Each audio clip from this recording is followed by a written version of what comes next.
அதிகரிக்கும் ரப்பர் மரங்கள், விவசாயிகள் எடுக்கும் அதிரடி முடிவு ஏன் அப்படின்னு சொல்லி பார்க்கலாம் வாங்க. ரப்பர் மர விவசாயத்தை மேற்கொள்ளும் விவசாயிகள் நஷ்டத்தை சமாளிக்க மரங்களை அழித்து வரும் போக்கு அதிகரிக்கிறதாம்.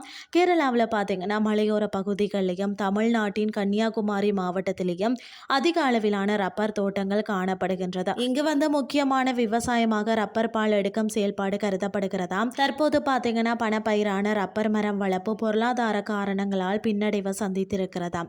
2 ஆண்டுகளுக்கு முன்பு ரப்பர் பால் அதாவது கிலோ 250 ரூபாவிற்கு விற்பனை செய்யப்பட்டதாம். தற்போது அதற்கான செலவு உயர்ந்து இருக்கக்கூடிய நேரத்தில் ரப்பர் பால் கிலோ 100 ரூபாய் முதல் 135 ரூபாய் வரை மட்டுமே விற்பனை செய்யப்படுகிறதா. இதனால் பார்த்தீங்கன்னா ரப்பர் மரங்களை வளர்க்கும் விவசாயிகள் நஷ்டத்தை சந்திக்கிறார்களாம்.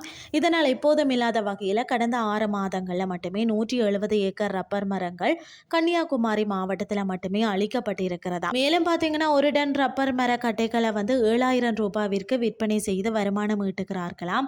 விளை நிலங்கள் அளிப்பது புவி வெப்பமாவதை மேலும் அதிகரிக்கும் என்றும் பல்வேறு வகையான இயற்கை பாதிப்புகள் தொடர்ச்சியாக நிகழ்ந்து வரக்கூடிய காலகட்டத்தில் இது போன்ற செயல்பாடு இயற்கைக்கு மேலும் சிக்கலை அதிகரிக்கும் என்றும் சுற்றுச்சூழல் ஆய்வாளர்கள் தெரிவிக்கிறார்களாம்.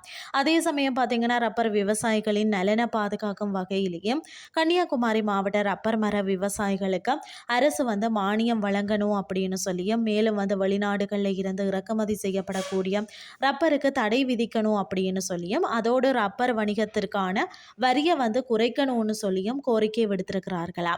இன்றைய கிறிஸ்டி உங்களுக்கு பிரயோசனமாக அமைஞ்சிருக்கும்னு சொல்லி நானும் நம்புறேன். இதே மாதிரி மற்றும் ஒரு கிறிஸ்டின் வேலைக்கு உங்களை சந்திக்கிறேன். நன்றி.